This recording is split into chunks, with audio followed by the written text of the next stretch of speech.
Hello students, हम लोग already हमारा चैप्टर स्टार्ट कर चुके थे, चैप्टर नंबर 4 और क्लास 11। ठीक है, बायोलॉजी 4 चैप्टर क्या है आपका, एनिमल किंगडम। ठीक है, तो एनिमल किंगडम के अंदर हमने बेसिस ऑफ क्लासिफिकेशन भी देख लिया है एंड हमने क्लासिफिकेशन भी स्टार्ट कर दिया था। क्लासिफिकेशन में हमने नॉर्मल फ्लो चार्ट देखा था कि किस तरीके से क्लासिफाई किया गया है कुछ इंपॉर्टेंट कैरेक्टर को लेकर के। देन उसके बाद हमने हमारा फाइलम भी स्टार्ट कर दिए थे। फाइलम में हमने पहला फाइलम पढ़ा है पॉलीफेरा। ठीक है, पॉलीफेरा आपके ऐसे ऑर्गेनिज्म हैं जो कि सबसे सिंपलेस्ट एनिमल है जिनको हम कह सकते हैं। उनके अंदर हमने कुछ इंपॉर्टेंट फीचर पढ़े थे, लाइक उनके पास वाटर कैनाल या वाटर ट्रांसपोर्ट सिस्टम होता है जिसके थ्रू वो फूड को ऑब्टेन करते हैं, ट्रांसपोर्ट करते हैं गैसेस का, एंड उसके बाद रिमूवल ऑफ वेस्ट भी उसी के थ्रू होता है। ठीक है, तो हमने कुछ इंपॉर्टेंट चीजें उसके अंदर देखी थी। हमने ये भी देखा था कि पॉलीफेरेंस को स्पेसिफिकली पॉलीफेरा इसलिए कहते हैं क्योंकि उनके पास बहुत सारे पोर्स प्रेजेंट होते हैं और उनको हम कॉमनली क्या कहते हैं, स्पॉन्जेस। ठीक है, क्योंकि स्पॉन्ज में भी क्या होते हैं, आपके पोर्स प्रेजेंट होते हैं कई सारे। ठीक है, फिर हम अगर हम आगे अपने क्लासिफिकेशन की तरफ बढ़ते हैं तो क्लासिफिकेशन में हमने आगे देखा है कि नेक्स्ट जो आपका फाइलम है वो है कॉलंट्रेटा। ठीक है, कॉलंट्रेटा को हम निडेरिया भी कहते हैं। ठीक है, यहाँ पर स्टूडेंट्स यहाँ पर जो नाम दे रखे हैं ना हर एक फाइलम को, तो हर एक नाम का अपना एक क्या है, मीनिंग है। ठीक है, तो वो मीनिंग के हिसाब से नाम दिया गया है कि भाई हाँ उस पर्टिकुलर ऑर्गेनिज्म के पास कोई पर्टिकुलर टाइप की अगर चीज प्रेजेंट है तो उसी के बेस के ऊपर उसको नाम दिया गया है। ठीक है, जैसे पॉलीफेरा में देखा था, पॉलीफेरा में क्या था, आपका पोर्स प्रेजेंट थे। ठीक है, तो उसका मतलब क्या था वहां पर कि पोर ऐसे ऑर्गेनिज्म जिनकी पूरी बॉडी पर पोर्स प्रेजेंट होते हैं। ठीक है, इसलिए हमने पॉलीफेरा बोला था। अब यहाँ पर हमने बोला है कॉलंट्रेटा और इसको हम कॉमनली एक और नाम देते हैं निडेरिया। ठीक है, तो ये दोनों नाम इसको दिए गए हैं तो कुछ ना कुछ स्पेशल इसकी बॉडी के पास ऐसा होगा जिसकी वजह से ये दोनों नाम दिए गए हैं। ठीक है, तो कुछ हम पढ़ेंगे तो हमें समझ में आ जाएगा। ठीक है, अब हम क्लासिफिकेशन में हम अपना पुराना वाला फ्लोचार्ट अगर याद करते हैं तो उसमें अगर हम कॉलंट्रेटा को देखते हैं तो कॉलंट्रेटा आपका कहाँ आता है, सेकंड नंबर पर, जस्ट पॉलीफेरा के बगल में। ठीक है, तो वहां पर हम देखेंगे कि उसके पास कोई भी मतलब कोई उसके पास एसीलोमेट है, कोई बॉडी कैविटी नहीं है। ठीक है, देन उसके बाद वो क्या नाम है, सिमेट्री भी शो नहीं करता है। ठीक है, तो इस तरीके से क्या है, इसमें कुछ डिफरेंट हम कैरेक्टरिस्टिक्स है जो कि हम इसमें भी स्टडी करेंगे वन बाय वन एक करके, सारी कैरेक्टरिस्टिक भी देख लेंगे। ठीक है, तो इस तरीके से आपका ये नेक्स्ट जो फाइलम है वो है कॉलंट्रेटा, जिसको हम क्या बोलते हैं, Cnidaria. Okay, so the first point is all are aquatic. ठीक है, जितने भी आपके कॉलंट्रेटा हैं ये सभी आपके एक्वेटिक हैं, सभी पानी के अंदर रहेंगे। ठीक है, चाहे वो मरीन वाटर हो चाहे वो फ्रेश वाटर हो। ठीक है, आपके स्पॉन्जेस भी कहाँ प्रेजेंट थे, स्पॉन्जेस मतलब पॉलीफेरा, वो भी सारे एक्वेटिक थे। ठीक है, क्योंकि लाइफ जो है आपकी कहाँ से ओरिजिनेट हुई है, पानी से, यही हम एज्यूम करते हैं कि पानी से ही ओरिजिनेट हुई है। इसीलिए जितने भी आपके लोअर एनिमल्स हैं जहां से आपकी लाइफ ओरिजिनेट हुई थी सभी आपके कैसे कैसे होते हैं, एक्वेटिक होते हैं, सब पानी के अंदर रहते हैं। चाहे हम प्लांट्स की बात करें चाहे एनिमल्स की बात करें, स्टार्टिंग के जो आपके ऑर्गेनिज्म होते हैं, जो प्रिमिटिव ऑर्गेनिज्म होते हैं, सब आपके एक्वेटिक होते हैं। अगर हम पानी की बात करें, अगर हम प्लांट्स की बात करें तो प्लांट्स में भी हम लोगों ने क्या देखा था कि जो एल्गी होते हैं, थैलोफाइटा, जो आपके क्या है, मोस्ट प्रिमिटिव प्लांट्स होते हैं। ठीक है, तो वो आपके कहाँ प्रेजेंट होते हैं, पानी में। ठीक है, एल्गी आपकी मॉइस्ट सरफेस पर पानी में जगह प्रेजेंट होती है। ठीक है, तो कहने का बेसिकली ये है कि लाइफ जो है आपकी धीरे धीरे सबसे पहले पानी में थी, पानी के बाद धीरे धीरे कॉम्प्लेक्स होकर के वो लैंड तक पहुंच गई। ठीक है, मतलब आपके ऑर्गेनिज्म जो है जितने ज्यादा कॉम्प्लेक्स होंगे सभी आपके बने, आपके ओरिजिन कहाँ से हुआ है, सिंपलेस्ट से। ठीक है, तो ये आपके क्या है, सिंपल और लोअर एनिमल्स हैं, इनको हम लोअर एनिमल्स कहते हैं। ठीक है, तो ये आपके सारे कैसे हैं, एक्वेटिक हैं, पानी में पाए जाते हैं। सेकेंड पॉइंट है दे आर डिप्लोब्लास्टिक। ठीक है, डिप्लोब्लास्टिक मतलब इनके पास दो लेयर होती है, एक्टोडर्म एंड एंडोडर्म। यहाँ पर क्या नहीं है, मेसोडर्म एब्सेंट है। ठीक है, अब मेसोडर्म ही एब्सेंट है तो यहाँ पर कैविटी का तो सवाल ही नहीं उठता, ये इनके पास ट्रू बॉडी कैविटी नहीं होती है, इसको हम सीलोमेट नहीं कह सकते। ठीक है, ए सीलोमेट हो जाएंगे ये।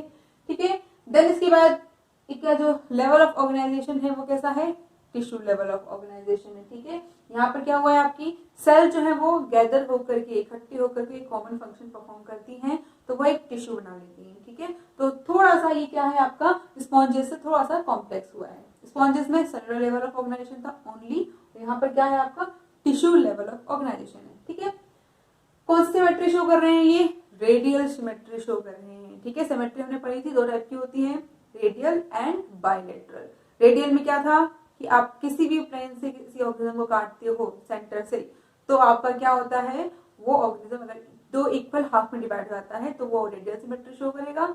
नहीं होता है और सिर्फ आपका एक ही प्लेन से काटने पर इक्वल हाफ होता है तो बाइलेटरल सिमेट्री होगा। ठीक है, तो ये रेडियल सिमेट्री शो करते हैं। ठीक है, अभी हम देखेंगे कैसे करते हैं, क्या इसका रीजन है, हम इसको रेडियल सिमेट्री क्यों कह रहे हैं। इसके पास जो ऑर्गेनिज्म होते हैं उनके पास जो स्ट्रक्चर होता है उसको हम किसी भी पोर्शन से डिवाइड मतलब किसी भी एंगल से, किसी भी मतलब हॉरिजॉन्टली, ट्रांसवर्स और क्या नाम है इसको लॉन्गिट्यूडनली और क्या नाम है डायगोनली, किसी भी तरीके से काटेंगे, हर तरीके से क्या करेगा ये आपका दो इक्वल हाफ देगा। ठीक है, तो इस तरीके से ये रेडियल सिमेट्री शो करेगा।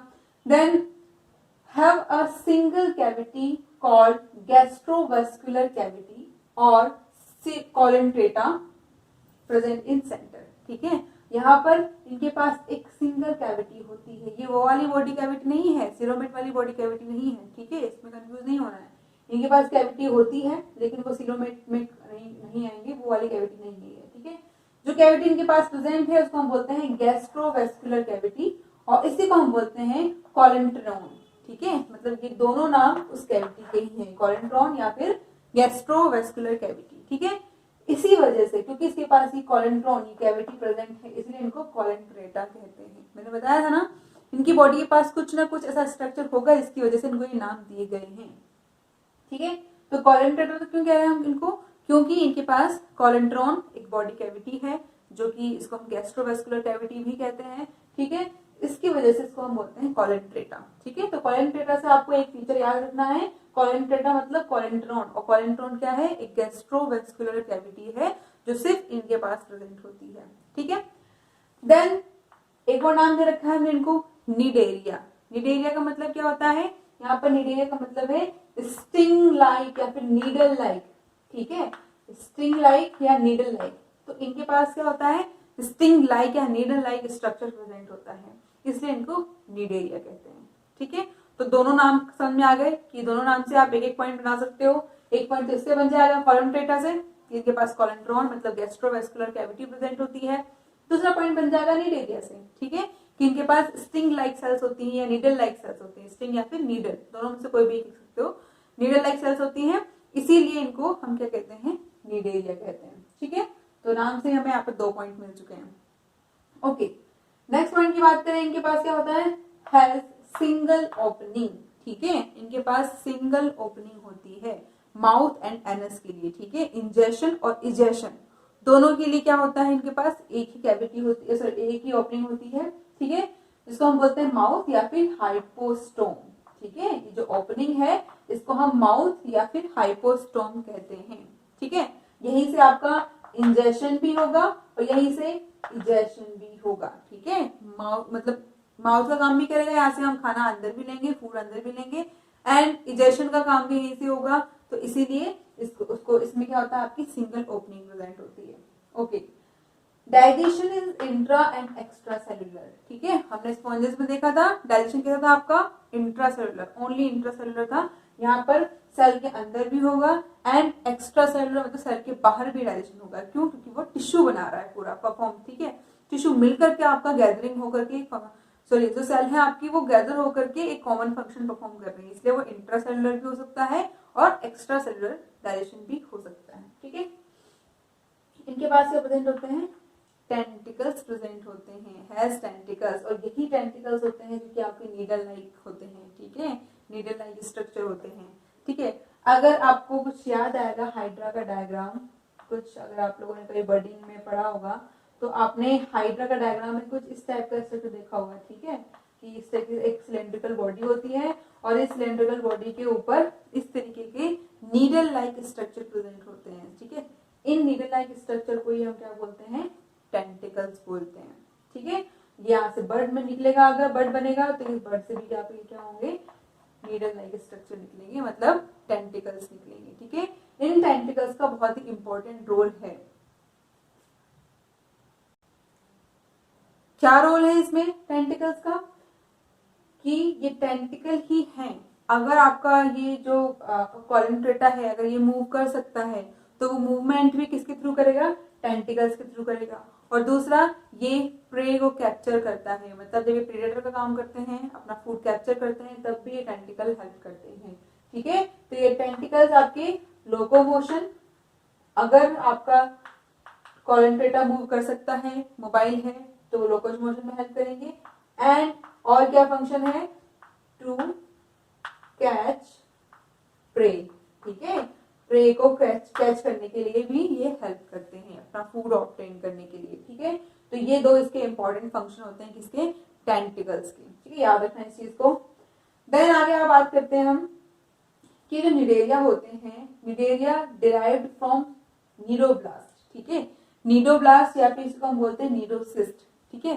तो निडेरिया जो है आपके इसी से मतलब इससे बनते हैं, ठीक है, मतलब क्या है आपका नीडोब्लास्ट नीडोसिस्ट टाइप के जो सेल हैं उन्हीं से आपका निडेरिया जो है पूरा फॉर्म होता है, मतलब ये आपकी स्टेम सेल्स होंगे जिनसे पूरी बॉडी जो है वो बन रही है, ठीक है।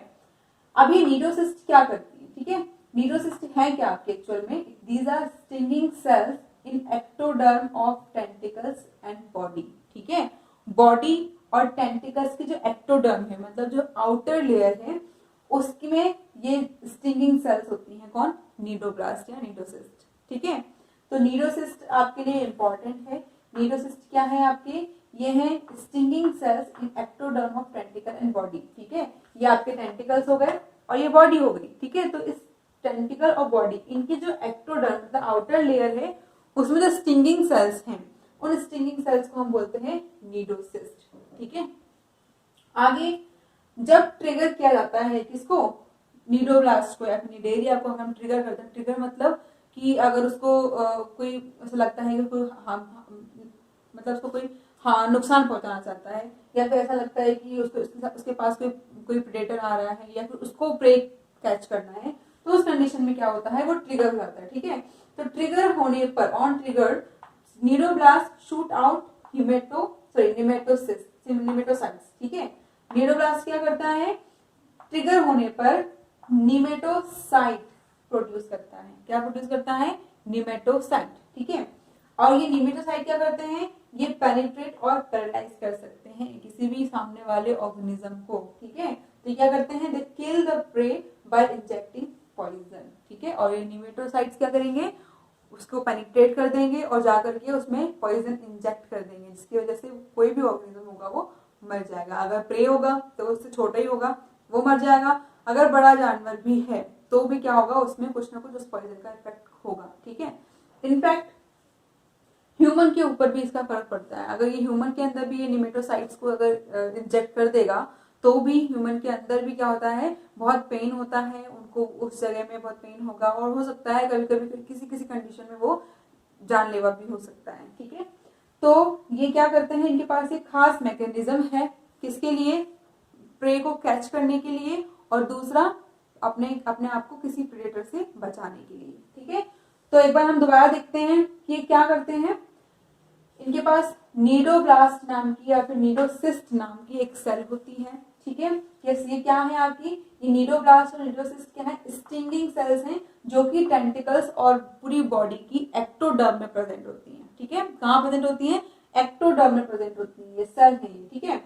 तो क्या होता है, जब भी नीडोब्लास्ट को ट्रिगर किया जाता है, नीडोब्लास्ट मतलब जब इन सेल को ट्रिगर किया जाएगा, कैसे ट्रिगर होगा, जब निडेरिया को कोई भी अगर प्रेडेटर दिख जाएगा, उसको खतरा महसूस होगा, या फिर अगर उसको कोई प्रे दिखाई दे रहा है, उसको खाना खाना है, उसको भूख लगी है, तब वो ट्रिगर करेगा नीडोब्लास्ट को, ठीक है। और नीडोब्लास्ट ट्रिगर होने पर निमेटोसाइट्स प्रोड्यूस करेगा, ठीक है, निमेटोसाइट्स प्रोड्यूस करेगा। और ये निमेटोसाइट क्या है आपकी, पेनिट्रेट कर जाएंगी, ठीक है, किसी भी ऑर्गेनिज्म को जो भी सामने है, चाहे वो प्रे हो या प्रेडेटर हो, उसको पेनिट्रेट कर देंगी, मतलब उसके अंदर इंजेक्ट हो जाएंगी, ठीक है। और वहां पर क्या करेंगी, अपना पॉइजन वहां पर रिलीज कर देंगी। इन निमेटोसाइट्स में क्या प्रेजेंट है, पॉइजन है, ठीक है। तो निमेटोसाइट क्या करेंगी, किसी भी ऑर्गेनिज्म में जाके इंजेक्ट हो जाएंगी और वहां पर पॉइजन रिलीज कर देंगे। इसकी वजह से वो जो भी प्रे है या वो जो भी ऑर्गेनिज्म है वो मर जाएगा या फिर उसको कुछ ना कुछ हार्म पहुंचेगा, ठीक है। तो इस तरीके से ये क्या करते हैं, पेनिट्रेट या फिर पैरालाइज कर सकते हैं सामने वाले किसी भी ऑर्गेनिज्म को, ठीक है। आगे रखा है कि नीडोब्लास्ट का फंक्शन क्या है, क्या करते हैं ये, ठीक है। They help to catch prey और यूज फॉर डिफेंस। वही जो मैंने बताया, दो काम करते हैं, एक तो प्रे को कैच करने में, ठीक है, अगर भूख लगी है, खाना खाना है, तो वो ट्रिगर करेगा नीडोब्लास्ट को। और अगर ऐसा कुछ भी नहीं है लेकिन अगर लग रहा है कि हाँ सामने से कोई प्रेडेटर प्रेडेटर आ रहा है जो कि उसको मार सकता है, तो उसको नुकसान पहुंचा सकता है, तो वो क्या करेगा, तब उसको निडोब्लास्ट को ट्रिगर करेगा ताकि वो नीमेटोसाइट प्रोड्यूस करे और अपने डिफेंस के लिए फिर उन नीमेटोसाइट्स को यूज करेगा। ठीक है, तो इस तरीके से ये इनके पास एक डिफेंस की मैकेनिज्म बहुत अच्छी। ठीक है, देन इसके बाद अगर हम बॉडी की बात करें तो इनके पास 2 बॉडी फॉर्म होते हैं। ठीक है, ये अपनी 2 बॉडी फॉर्म होती हैं। पूरे निडेरिया या वॉलंटियरा की बात करें, सारे ऑर्गेनिज्म 2 बॉडी फॉर्म प्रोड्यूस मतलब शो करते हैं, या तो पॉलिप, 2 बॉडी फॉर्म कौन से हैं, पॉलिप और मेड्यूसा। ठीक है, या तो पॉलिप फॉर्म में रहेंगे या मेड्यूसा में रहेंगे। ठीक है, कुछ ऐसे होते हैं जो दोनों शो करते हैं, उनके बारे में आगे पढ़ेंगे। ठीक है, पहले देख लेते हैं कि पॉलिप और मेड्यूसा है क्या, ये दोनों फॉर्म है क्या। तो क्या होता है, ये 2 बॉडी फॉर्म होती हैं, पॉलिप और मेड्यूसा। पॉलिप कैसी है आपकी, फिक्स्ड है, मतलब ये जो ऑर्गेनिज्म है जो पॉलिप फॉर्म शो करते हैं वो एक जगह पर फिक्स्ड रहते हैं, लोकोमोशन नहीं कर सकते। ठीक है, इनकी बॉडी कैसी होती है, सिलेंड्रिकल होती है विद स्टॉक, मतलब ठीक है, क्योंकि ये एक जगह पर अटैच हैं तो ऑब्वियस सी बात है इनके पास क्या होगा, स्टॉक होगा जिसकी हेल्प से अटैच रहेंगे, और इनकी बॉडी कैसी होती है, सिलेंड्रिकल होती है। ठीक है, देन इनके पास टेंटिकल्स होते हैं फेसिंग अपवर्ड। ठीक है, इनके पास जो टेंटिकल है वो ऊपर की तरफ उनका फेस रहता है। ठीक है, टेंटिकल्स जो है वो अपवर्ड फेस करके रखते हैं एंड सराउंडिंग माउथ। ठीक है, और टेंटिकल्स जो होंगे केवल माउथ को सराउंड करके रखेंगे। माउथ या फिर हाइपोस्टोम जो हमने पढ़ा है कि एक सिंगल ओपनिंग होती है। ठीक है, तो यहाँ पे जो टेंटिकल्स होंगे वो कैसे होंगे, अपवर्ड फेस, मतलब उनका जो फेस होगा वो ऊपर की तरफ होगा, ऊपर की तरफ रहेंगे एंड सिर्फ और सिर्फ माउथ के आसपास रहेंगे। ठीक है, और ये जो है आपकी एसेक्सुअल स्टेज है। ठीक है, मतलब पॉलिप फॉर्म में होने वाले ऑर्गेनिज्म एसेक्सुअली रिप्रोड्यूस करते हैं। ठीक है, तो ये आपकी पॉलिप फॉर्म होगी। फिर देख लेते हैं कैसे होते हैं, फिक्स्ड होते हैं, सिलेंड्रिकल होंगे विद स्टॉक। ठीक है,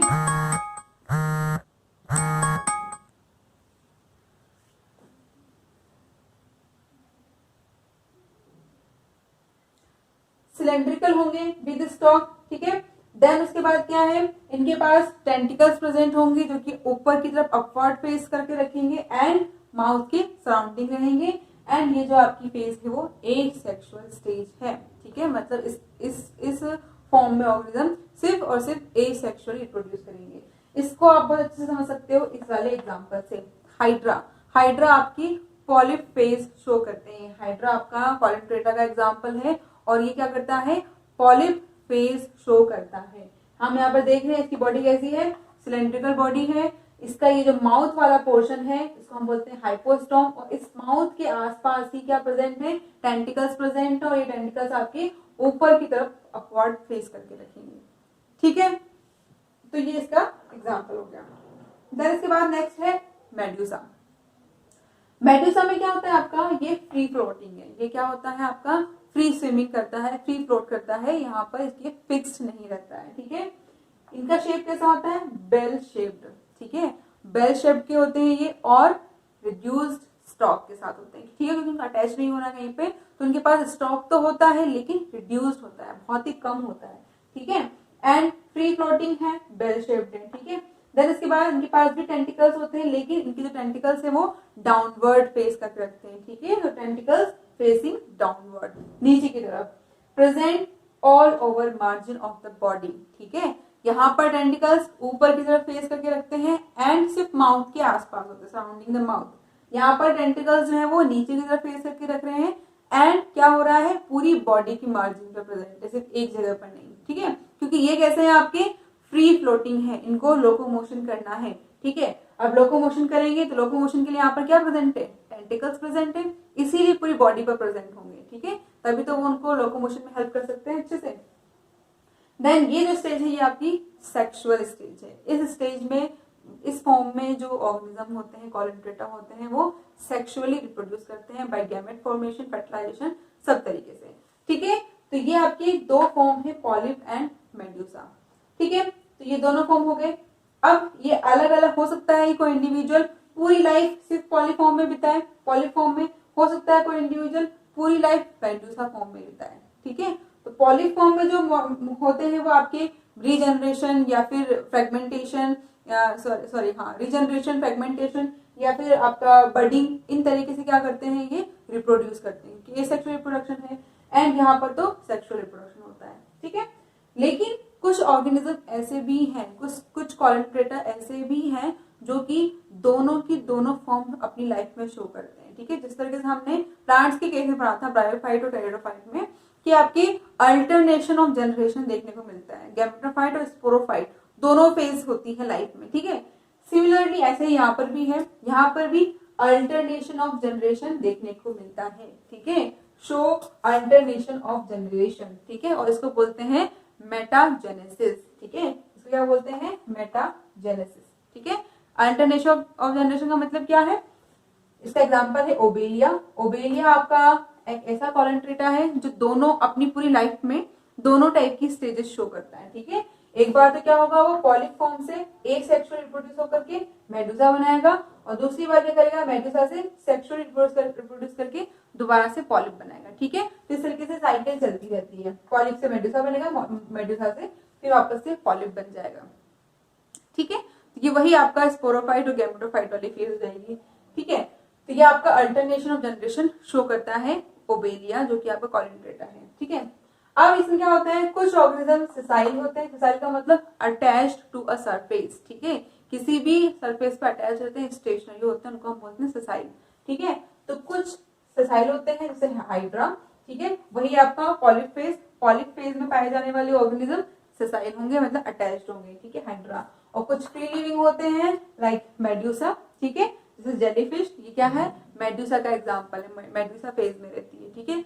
तो आपका क्या है, ये पॉलिप वाले सेसाइल होंगे और मेडुसा वाले कैसे होंगे, फ्री लिविंग होंगे, ठीक है, फ्री फ्लोटिंग होंगे, ठीक है। तो इस तरीके से ये दोनों टाइप के ऑर्गेनिज्म इसमें पाए जा सकते हैं। अब आगे हम बात करते हैं एग्जाम्पल की। एग्जाम्पल है फाइसेलिया, इसको हम बोलते हैं पुर्तगीज मैन ऑफ वॉर, ठीक है। पुर्तगीज मैन ऑफ वॉर, ये बहुत ही फेमस एग्जाम्पल है इसका, फाइसेलिया। ये क्या करता है, इसको हम पुर्तगीज मैन ऑफ वॉर क्यों कह रहे हैं, क्योंकि इसके पास यही वाला ऑर्गेनिज्म है जिसके पास ये वाली मैकेनिज्म पूरी की पूरी देखने को मिलती है, ठीक है। इन्हीं के पास क्या होते हैं, ये निडोब्लास्ट होते हैं जो कि निमेटोसाइट्स प्रोड्यूस करते हैं, ठीक है। इसलिए इसको बोलते हैं पुर्तगीज मैन ऑफ वॉर, जो कि सामने वाले इंसान को किसी को भी धाराशाही कर सकता है, ठीक है, बाय निमेटोसाइट्स, ठीक है। देन एडेंसिया और जो भी एग्जाम्पल हैं गोर्गोनिया, ठीक है, ये भी इसके कुछ एग्जाम्पल हैं। तो इस तरीके से ये 3 एग्जाम्पल यहाँ पर लिखे हुए हैं, जिनमें से ये वाला एग्जाम्पल आपको अच्छे से याद रखना है। अगर आप इसको इंटरनेट पर सर्च करते हो तो इसका बहुत अच्छा सा आपको जो है एक्सप्लेनेशन मिल जाएगा, बहुत अच्छे से इसका मतलब आपकी फोटो भी देख सकते हो, पूरा अच्छे से सब कुछ को समझ सकते हो, ठीक है। बहुत इंटरेस्टिंग ऑर्गेनिज्म है ये, ठीक है। तो इस तरीके से पूरा आपका होता है ये कॉलनट्रेटा। दोबारा से रिवाइज कर लेते हैं, ठीक है। सारे कैसे हैं आपके, एक्वेटिक हैं, डिप्लोब्लास्टिक हैं, टिश्यू लेवल ऑफ ऑर्गेनाइजेशन देखने को मिलता है इनमें, रेडियल सिमेट्री शो करते हैं। रेडियल सिमेट्री से आप समझ जाएंगे, अगर इसको मैं ऊपर से देखूंगी, ठीक है, यहाँ से देखने पर तो मुझे ऐसा दिख रहा है, लेकिन अगर मैं इसको ऊपर से देखती हूँ, ऊपर से दिखने पर मुझे क्या दिख रहा है, स्टारफिश लाइक स्ट्रक्चर नजर आएगा। क्यों आएगा, क्योंकि टेंटिकल्स हैं पूरी बॉडी पर, ठीक है। तो स्टारफिश लाइक स्ट्रक्चर नजर आएगा मुझे ऊपर से देखने पर, तो मैं उसको किसी भी प्लेन से काटूंगी तो मुझे इक्वल हाफ मिलेंगे, ठीक है। इसको यहां से ना देख करके इसको अगर हम ऊपर से ऑब्जर्व करते हैं तो उसके बाद अगर हम देखते हैं कि कौन सी सिमेट्री शो कर रहा है, तो ये रेडियल सिमेट्री शो कर रहा है, ठीक है। देन उसके बाद क्या होता है, आगे क्या लिखा हुआ है कि इनके पास इंनर कैविटी होती है, जिसको हम गैस्ट्रोवेस्कुलर कैविटी बोलते हैं, कॉलेंट्रॉन, जिसकी वजह से इसको नाम दे रखा है कॉलेंट्रेटा, ठीक है। और निडेरिया नाम क्यों दे रखा है, क्योंकि इनके पास स्टिंग सेल्स होती हैं, स्टिंगिंग सेल्स होती हैं, कौन सी, नीडोसाइट्स, ठीक है। इनकी वजह से इनको निडेरिया नाम दे रखा है, ठीक है। नीडोसाइट्स स्टिंगिंग सेल्स हैं जिनकी वजह से निडेरिया नाम दे रखा है, ओके। देन के पास सिंगल ओपनिंग होती है माउथ, जिसको हम बोलते हैं हाइपोस्टोम। ये वाला जो स्ट्रक्चर है ये माउथ है, सिंगल ओपनिंग है, यहीं से इंजेक्शन होगा, यहीं से इजेक्शन होगा, इसको बोलते हैं हाइपोस्टोम या फिर माउथ, ओके। आगे डाइजेशन कैसा है, इंट्रा एंड एक्स्ट्रा सेलुलर दोनों होता है, क्योंकि ये tissue level of organisation show कर रहे हैं, सेल इंडिपेंडेंटली वर्क नहीं करेंगी, साथ में इकट्ठे होकर काम करेंगे, इसलिए इंट्रा सेलुलर और एक्स्ट्रा सेलुलर दोनों तरीके का डाइजेशन शो करते हैं। टेंटिकल्स होते हैं, टेंटिकल्स दोनों दो काम करते हैं, एक तो लोकोमोशन और एक प्रे को कैच करने में, ठीक है। इन दोनों के लिए इनका काम होता है। अब हमने अभी पूरी मैकेनिज्म पढ़ ली कि भाई प्रे को कैच कैसे करते हैं, क्योंकि ये आपकी टेंटिकल्स ही हैं जिनमें नीडोसाइट्स प्रेजेंट हैं, स्टिंगिंग सेल्स प्रेजेंट हैं जो कि नेमेटोसाइट प्रोड्यूस करेंगी, ठीक है। तो इसीलिए अल्टीमेटली टेंटिकल्स ही हैं जो क्या कर रहे हैं, आपके प्रे को कैच करने में हेल्प कर रहे हैं, ठीक है। देन ये पूरी मैकेनिज्म है। निडेरिया आपकी नीडोब्लास्ट से डिराइव होते हैं, ठीक है। और नीडोब्लास्ट आपका क्या कर रहा है, इसको नीडोसिस्ट बोलते हैं। नीडोसिस्ट क्या है, आपकी स्टिंगिंग सेल्स होती हैं जो कि एक्टोडर्म में प्रेजेंट है टेंटिकल्स की और पूरी बॉडी की, ठीक है। एंड क्या होगा, ट्रिगर होने पर ये नीडोब्लास्ट क्या करते हैं, शूट आउट करते हैं निमेटोसाइट्स, और ये निमेटोसाइट्स क्या करती हैं, किसी भी ऑर्गेनिज्म को इंजेक्ट कर सकती हैं, मतलब उसमें इंजेक्ट होकर के पॉइजन रिलीज करेंगी वहां पर, और उस पॉइजन से कोई भी ऑर्गेनिज्म मर सकता है, पैरालाइज हो सकता है, ठीक है। बड़े से बड़े ऑर्गेनिज्म को ये पैरालाइज कर सकती हैं, ठीक है। देन इसके बाद इनके पास इंडोब्लास्ट है जो कि खाना खाने में, प्रे को कैच करने में या फिर डिफेंस के लिए हेल्प करता है, ठीक है। दो बॉडी फॉर्म होती है, पॉलिप एंड मेडुसा। पॉलिप आपकी फिक्स्ड होती है, सिलेंड्रिकल होती है, यहाँ पर स्टॉक प्रेजेंट होता है क्योंकि ये अटैच्ड है तो स्टॉक जरूरी है। टेंटिकल्स प्रेजेंट होते हैं जो कि अपवर्ड फेस करके रखते हैं एंड सिर्फ और सिर्फ माउथ के सराउंडिंग होते हैं, ठीक है। एंड ये आपकी एसेक्सुअल स्टेज है। इस फॉर्म में होने वाले, मतलब इस फॉर्म को रखने वाले ऑर्गेनिज्म एसेक्सुअली रिप्रोड्यूस करते हैं। एसेक्सुअल रिप्रोडक्शन में आपके यहाँ बडिंग भी हो सकती है, रीजनरेशन भी हो सकती है एंड फ्रेगमेंटेशन भी हो सकता है, ठीक है। हाइड्रा आपका तीनों टाइप की जो एसेक्सुअल रिप्रोडक्शन है वो शो करता है। देन मेडुसा की बात करें तो मेडुसा आपका फ्री फ्लोटिंग है, बेल शेप्ड है, ठीक है। यहाँ पर स्टॉक जो है वो रिड्यूस हो जाता है, यहाँ पे अटैच नहीं होना कहीं से। देन इसके बाद टेंटिकल जो है वो डाउनवर्ड फेस करके रखते हैं एंड पूरी बॉडी पर प्रेजेंट होते हैं, ठीक है, क्योंकि वो लोकोमोशन में हेल्प कर रहे हैं तो पूरी बॉडी पर प्रेजेंट होंगे तो अच्छे से मूवमेंट हो पाएगा, ठीक है। देन यहाँ पर पूरी बॉडी पर टेंटिकल्स प्रेजेंट होते हैं एंड ये सेक्सुअल स्टेज है। सेक्सुअल स्टेज मतलब यहाँ पे पूरा का पूरा गैमेट फॉर्मेशन होगा, फर्टिलाइजेशन होगा एंड पूरा ऑर्गेनिज्म बनेगा, ठीक है। कुछ ऑर्गेनिज्म सिर्फ अकेला पॉलिप शो करते हैं, कुछ सिर्फ अकेला मेडुसा शो करते हैं, और कुछ ऐसे हैं लाइक ओबेलिया वो दोनों शो करते हैं अपनी लाइफ साइकिल में, ठीक है। तो इसको हम बोलते हैं अल्टरनेशन ऑफ जनरेशन। तो पहला या तो पॉलिप से एसेक्सुअल रिप्रोड्यूस करके क्या करेंगे, मेडुसा फॉर्म करेंगे। देन मेडुसा से सेक्सुअल रिप्रोड्यूस करके क्या करेंगे, पॉलिप फॉर्म करेंगे, ठीक है। तो इस तरीके से ये अल्टरनेशन ऑफ जनरेशन शो करते हैं, इसको हम बोलते हैं मेटाजेनेसिस, ठीक है। METAGENESIS। देन ये सेसाइल हो सकते हैं, वही चीज है। सेसाइल मतलब आपके पॉलिप फेज वाले होंगे जो अटैच होंगे, सेसाइल का मतलब होता है अटैच्ड टू अ सरफेस, ठीक है। और फ्री लिविंग मतलब जो कि फ्री फ्लोटिंग होंगे जो कि मेडुसा फेज वाले होते हैं, ठीक है। तो इस तरीके से ये दोनों टाइप के ऑर्गेनिज्म इसमें होते हैं और ये एग्जांपल्स हैं। Physalia, Portuguese man of watch, अच्छे से याद रखना है इसको, हमेशा इससे याद रखो, ठीक है। इसके अंदर ये वाली मैकेनिज्म ट्रूली मैकेनिज्म यानी प्रेजेंट है पूरी की पूरी एज इट इज, ठीक है। देन एडेम्सिया एंड गोर्गोनिया और इसके एग्जाम्पल है, ठीक है। तो आपका ये कॉलन पेटा जो है वो आज यहीं पर खत्म होता है। ये थोड़ा सा पूरा बोर्ड भरा हुआ है क्योंकि मैं चाहती थी कि आपको सब कुछ एक ही बोर्ड में नजर आए, सब कुछ लिखा हुआ, मुझे बार बार मिटाना ना पड़े, इसलिए सब कुछ शॉर्ट में यहाँ पर लिख दिया है, ठीक है। तो इसके जो कंप्लीट नोट्स हैं वो मैं जो है डाल दूंगी, नोट्स सारे के सारे इसके कंप्लीट जो है लिखे हुए। तो अगर समझ में ना आए तो डोंट पैनिक, ठीक है, परेशान होने की जरूरत नहीं है। मैं नोट्स डाल दूंगी, उसमें आपको समझ में आ जाएगा, अच्छे से लिखा हुआ, ठीक है। अगर समझ में आता है तो वेल एंड गुड, अच्छे से इसको लिख लो। और इसके डायग्राम भी, जो भी मैं फाइलम बताती जा रही हूँ, जो पढ़ाती जा रही हूँ, उनके डायग्राम जरूर एक एक याद रखने हैं, ठीक है। उस वाले केस में साइकोन का डायग्राम मैंने बना ही दिया था, यहाँ पर आप लोग हाइड्रा का डायग्राम बना लेना अच्छे से किसी भी किताब में से देख करके, ठीक है। तो कोई प्रॉब्लम नहीं आई इस चीज के अंदर। नेक्स्ट हम लोग फाइलम देखेंगे, नेक्स्ट फाइलम हमारा, और हम नेक्स्ट वीडियो लेक्चर में देखेंगे, ठीक है।